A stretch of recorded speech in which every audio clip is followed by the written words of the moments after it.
Bom, nós falamos de carnaval aqui, como eu prometi para vocês, o Jorge, porta-voz, inclusive, dos blocos aqui de São Paulo, já está conectado. Cadê o Jorge? Coloca na tela aí para mim.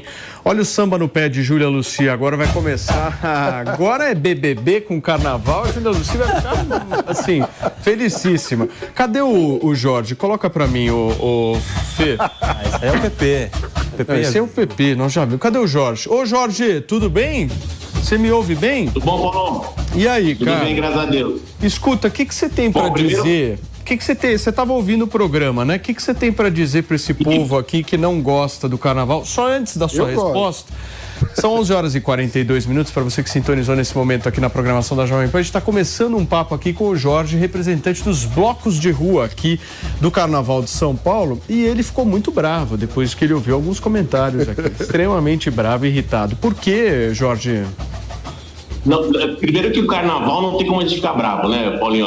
O fato é que carnaval hoje, o carnaval de São Paulo é o maior do Brasil, tá? Em número de pessoas e número de valores financeiros também.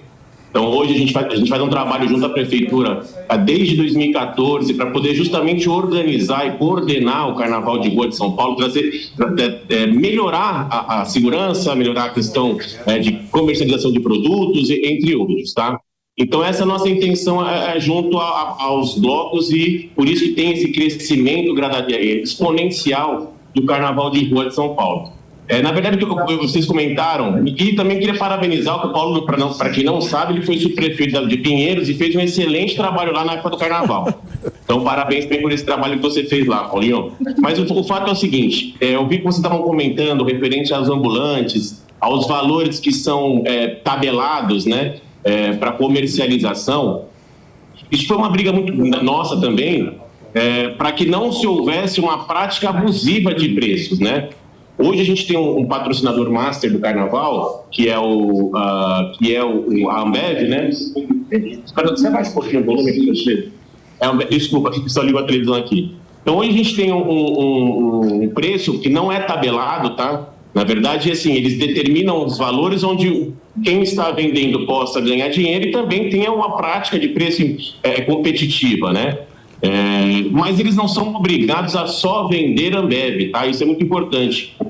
Óbvio que eles têm uma flexibilidade com pontos de venda, com pontos de distribuição de cerveja, mas se eles quiserem vender outras marcas, podem. Mas o preço não é tabelado, o Jorge? O preço ele é determinado ali pela Ambev para ser um preço competitivo. Então a Ambev fala, a latinha inclusive eles dão uma série de promoções de combos, né? Então, se você tem, vende 4 cervejas por tanto, uma cerveja é tanto, então eles dão um preço de prática de venda, sugestão de venda, mas aí cada um vende daquilo que achar melhor, né? Você ele não é obrigado a vender aquilo. Ele não pode vender assim, vender mais caro, o rapaz do lado direito dele, hoje você tem um número tão grande de ambulantes, e se ele vender mais caro, o cara que estiver do lado direito, vai ter um ambulante do lado direito ou esquerdo, ou na frente ou atrás, que vai estar vendendo o preço normal. Sim. Então não existe. Muito bem. Ô, Jorge, deixa eu só te pedir uma coisa, tem várias dúvidas aqui surgindo. O Nelsinho quer te fazer uma pergunta. Jorge, bom dia. Claro. Sucesso aí na organização, na organização toda dos blocos. Minha pergunta é o seguinte: se o ambulante quiser vender mais barato, ele pode? Ele pode, ele vai deixar de ganhar, mas ele pode sim. Eu falo isso porque assim, os blocos também são ambulantes, tá? Todos os blocos de carnaval, eles se cadastram para poder também comercializar a bebida. Por que isso? Porque é uma forma de receita dos blocos, né? Então, por exemplo, tem blocos que preferem, como não tem fins lucrativos, eles preferem vender um pouco mais baixo da tabela para justamente ganhar no volume, né? E isso acontece, uma prática, eles não são obrigados a vender ao preço que a Ambev fala, tá? Isso é muito importante. A Ambev vende para aqueles ambulantes por um valor já definido, então ela vende esse produto pelo aquele valor, mas não obrigatoriamente o ambulante precisa comercializar o preço sugerido por eles, tá? Isso é muito importante deixar isso claro. O Paulo falou muito bem que você não pode levar bebidas aos blocos, né? Não é bem assim. A gente sabe que tem alguns mega blocos que aí dependem de uma estrutura maior de segurança, e aí eles fazem sim não uma proibição, mas eles coíbem ali a entrada de vidros, né, garrafas de plástico, essas coisas que algo pode depois ferir, servir até como arma. mas eles não têm a autorização de chegar e barrar o folião. O leão que tiver com seu isoporzinho, sua cervejinha ali, ele pode curtir o bloco tranquilo. No final das contas, você sabe que acontece por muitas vezes os seguranças barrarem nesse sentido, porque sabem que é toda uma questão aí de venda, né? Ou seja, prejudica necessariamente a venda. Por mais que possa ser liberal, mas a gente sabe que na prática às vezes isso não acontece. Agora, Maninho, você tem pergunta? Tenho. Eu queria entender qual que é o papel do patrocínio master nesse sentido, porque às vezes as pessoas têm uma visão meio de que tudo devia ser o poder público, e a gente sabe que a parceria com a iniciativa privada é muito importante para fomentar as festas. Então, para que serve o patrocínio master no Carnaval de São Paulo? Vamos lá. O patrocinador master do Carnaval, ele entra, na realidade, como quem paga os custos do Carnaval, né?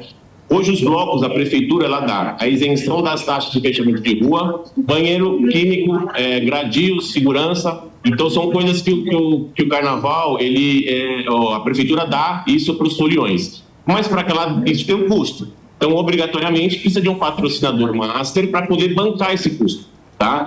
Então, quem banca isso, na verdade, é o patrocinador, que ele entra ali participa da licitação e entra ali com o recurso. O que a gente acha que é uma briga muito grande dos blocos com a prefeitura é a demora na definição do patrocinador master, né? Esse ano a gente foi definido na semana passada qual era o patrocinador master do Carnaval, 20 dias do Carnaval, né? Então, isso também é ruim para os blocos que também não conseguem captar outros parceiros, né? E também para a empresa, que ela também não consegue se programar, ela destina um budget para o Carnaval, a prefeitura vem com algumas outras regras que eles vão ter que cumprir se eles quiserem participar do Carnaval. Então, o patrocinador master, ele entra nesse sentido, em arcar com os custos que a prefeitura tem junto aos blocos. Querendo ou não, é um custo baixo para os blocos, né? O banheiro químico hoje é um item muito barato para os blocos, e isenção de taxa, isso não ajuda muito, né? Os blocos, eu digo os blocos de bairro, né? Os grandes blocos já têm os seus contratos fechados com as cervejarias e tá tudo certo.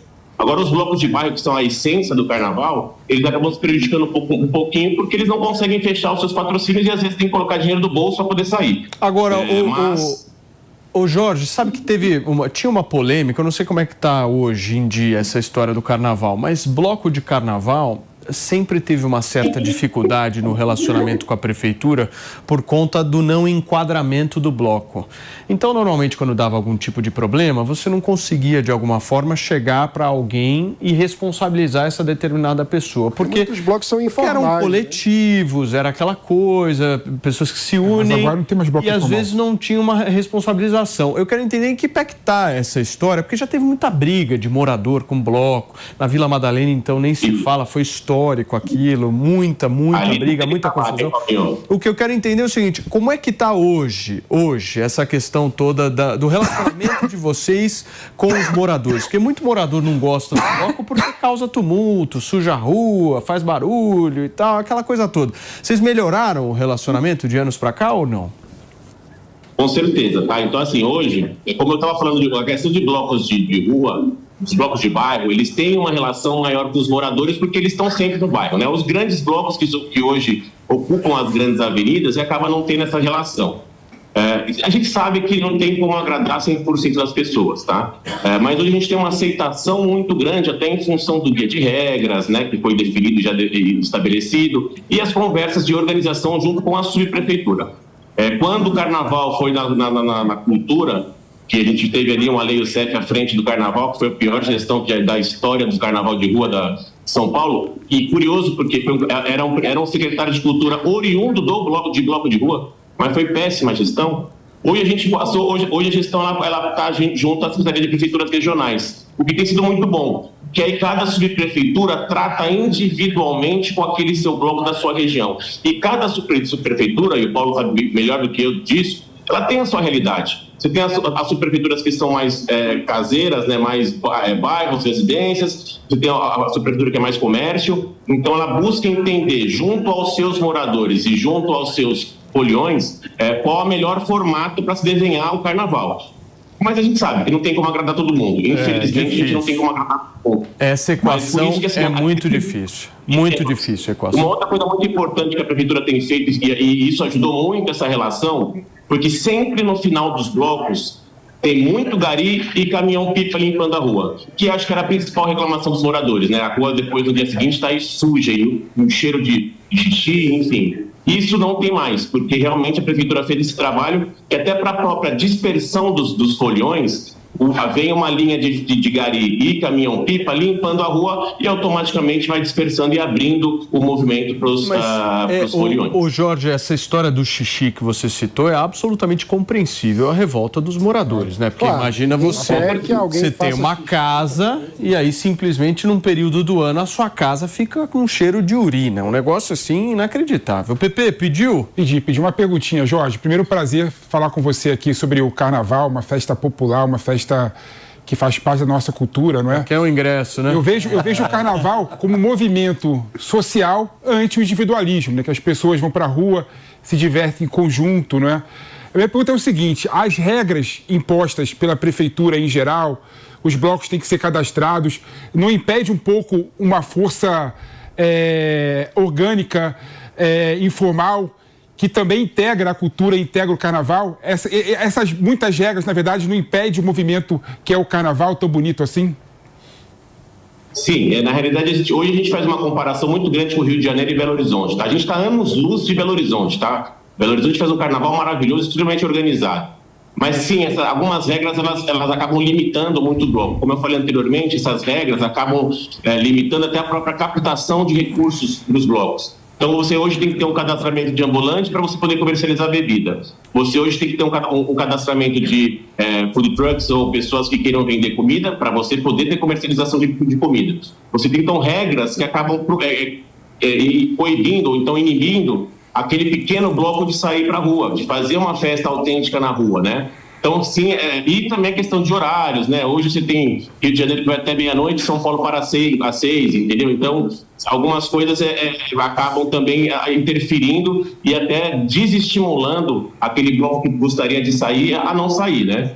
Então, o guia de regras, mas o guia de regras ele é essencial, porque sem regra vira baderna, né? E aí não é o nosso intuito fazer um carnaval maravilhoso, lotado, com muita briga, para o ano seguinte não ter mais. Então, a gente também tem que pensar na questão de hoje são quase 600 blocos que desfilarão em São Paulo, né, no período que compreende de pré- após Carnaval. Então, isso precisa ter regrado, mas de uma maneira que você tenha que beneficie blocos pequenos, né? Hoje as grandes marcas se interessam nos mega blocos. Os blocos menores acabam dados nessa captação, fruto às regras que são impostas, tá? Ô Jorge, eu me lembro há alguns anos que tinha uma discussão aqui na cidade de São Paulo, se eu não me engano foi na época da gestão do Dória, que havia a possibilidade da criação de corredores de carnaval. Então, por exemplo, se cogitou no passado, por exemplo, a Marginal Pinheiros ser utilizada como uma espécie ali de... Como é que chama aquela avenida em Salvador, famosa, meu Deus do céu? Circuito Barrondina.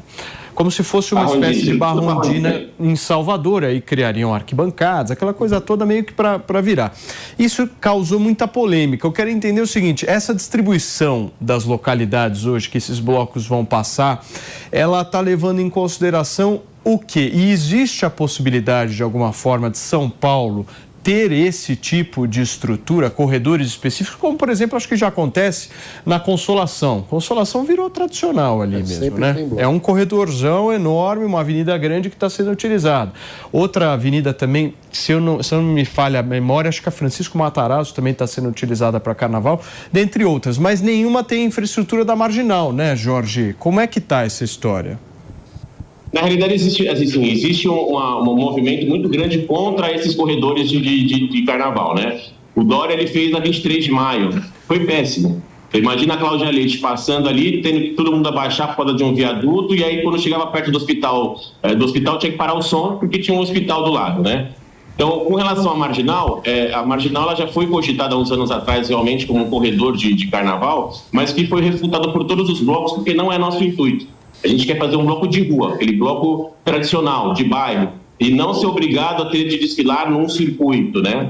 A gente sabe que hoje tem grandes blocos que trazem aí uma multidão muito grande, mas hoje a gente tem locais próprios para isso, né? Então você tem o Ibirapuera ali, que é um excelente lugar para esses grandes blocos, né? Você tem a Faria Lima, você tem outros trajetos que você pode usar sem ser a Marginal. A Marginal Sim. Você não tem acesso, é complicado acesso, né? Você também tem, é um ciclo de faixa de contínua e importante para São Paulo, e isso foi refutado, não existe essa possibilidade, os blocos não irão aceitar Sim. essa possibilidade de um corredor de carnaval justamente para não se tornar aquela festa Perfeito. Salvador. Gente, tem o circuito Barrondinho e está tudo bem. Jorginho, deixa eu só me despedir aqui de quem nos acompanhou através do rádio. Muito obrigado pela sua companhia, pela sua audiência. Amanhã, quinta-feira amanhã? Já me perdi. Quinta-feira amanhã estaremos de volta firmes e fortes. Aliás, amanhã 470 anos da cidade de São Paulo. A gente comemora junto, ao vivo aqui na Jovem Pan. Um beijo para vocês.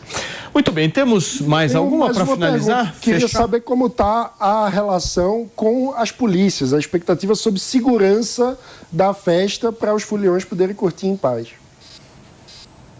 Tá, vamos lá. Então, essa é outra preocupação que a gente tem também e tem conversado bastante com o comando da Polícia Militar, não só geral, mas também com os batalhões de acordo com as subprefeituras, né? Porque o que a gente não aceita é folião saindo na pancada da rua. Isso é inadmissível que um folião tenha que apanhar algo que aconteceu já no último carnaval. Então a gente tem conversado bastante, não só com a Guarda Civil Metropolitana, mas também com a Polícia Militar, justamente para coibir esse tipo de ação. É complicado, a gente sabe que quando se trata de bebida, quando algum evento tem bebida e algo mais, eles ficam um liquidificador aqui no fundo.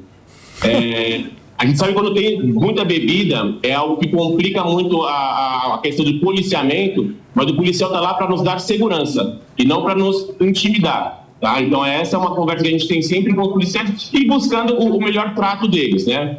A semana pré-carnaval é a semana crítica, digamos assim, porque é onde tem mais que nas outras semanas, né? E a gente sabe que o efetivo da Polícia Militar é um efetivo... A gente sabe que o efetivo da Polícia Militar é um efetivo... Obrigado.